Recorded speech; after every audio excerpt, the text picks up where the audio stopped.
ಪ್ರಾಥಮಿಕ ಶಾಲೆ ಕೂನಬೇವು ಸಮಾಜ ವಿಜ್ಞಾನದ ಮರುಸಿಂಚನ ಕಾರ್ಯಕ್ರಮವನ್ನು ಈಗ ಮಾಡ್ತಾ ಇದ್ದೇವೆ. ಸೊ ಚಟುವಟಿಕೆಗಳನ್ನ ಮಾಡೋಣ.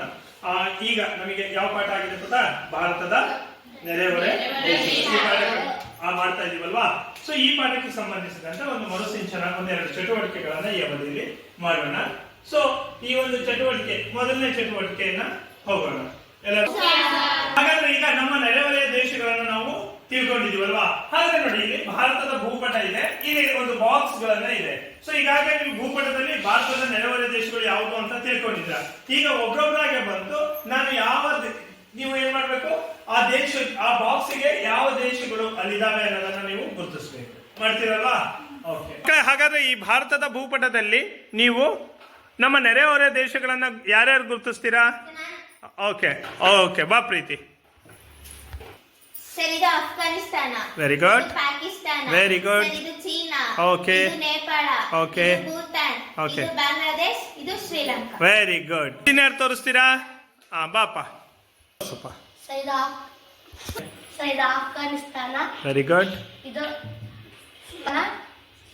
China, Nepal, Bhutan, Bangladesh, Sri Lanka. Very good. ಈಗ ಭಾರತದ ನೆರೆಹೊರೆ ದೇಶಗಳನ್ನ ಗುರುತಿಸಿದ್ರಲ್ವಾ?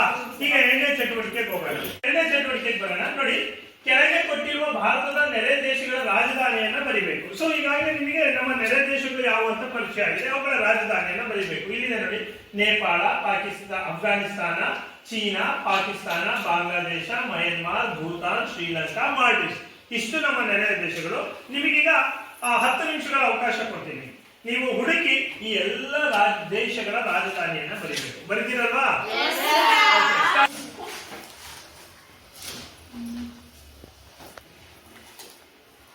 ಎಲ್ಲ ರಾಜಧಾನಿಗಳನ್ನ ಬರೆದ್ರಾ? ಒಬ್ರು ಯಾರಾದ್ರೂ ನೀವು ಬರ್ದಿರೋದನ್ನ ಓದ್ತೀರಾ? ಓಕೆ, ಓದಪ್ಪ, ಹೇಳಪ್ಪ ಒಂದೊಂದು ರಾಜ್ಯದ ರಾಜಧಾನಿಗಳು. ನೇಪಾಳದ ರಾಜಧಾನಿ ಕಠ್ಮಂಡು, ಅಫ್ಘಾನಿಸ್ತಾನದ ರಾಜಧಾನಿ ಕಾಬೂಲ್, ಚೀನಾದ ರಾಜಧಾನಿ ಬೀಜಿಂಗ್, ಪಾಕಿಸ್ತಾನದ ರಾಜಧಾನಿ ಇಸ್ಲಾಮಾಬಾದ್, ಬಾಂಗ್ಲಾದೇಶದ ರಾಜಧಾನಿ ಢಾಕಾ, ಮಯನ್ಮಾರ್ನ ರಾಜಧಾನಿ ರಂಗೂನ್, ಭೂತಾನ್ನ ರಾಜಧಾನಿ ಥಿಂಪು, ಶ್ರೀಲಂಕಾದ ರಾಜಧಾನಿ ಕೊಲಂಬೋ, ಮಯನ್ಮಾರ್ನ ರಾಜಧಾನಿ ಮಾಲೆ. Very good. ಅದನ್ನ ಈಗ ಬೋರ್ಡ್ ಮೇಲೆ ಬರೀತೀರಾ? ಓಕೆ, ಬರೀರಿ. ಓಕೆ, ಬರಿತಾ ಹೋಗಪ್ಪ. ಈ ಕಡೆ ಓದಮ್ಮ ಬರ್ದಿರೋದನ್ನ. ನೇಪಾಳ ಕಠ್ಮಂಡು, ಅಫ್ಘಾನಿಸ್ತಾನ ಕಾಬೂಲ್, ಚೀನಾ ಬೀಜಿಂಗ್, ಪಾಕಿಸ್ತಾನ ಇಸ್ಲಾಮಾಬಾದ್, ಬಾಂಗ್ಲಾದೇಶ ಢಾಕಾ, ಮಯನ್ಮಾರ್ ರಂಗೂನ್, ಭೂತಾನ್ ಥಿಂಪು, ಶ್ರೀಲಂಕಾ ಕೊಲಂಬೋ, ಮಾಲ್ಡೀವ್ಸ್, ಮಾಲೆ.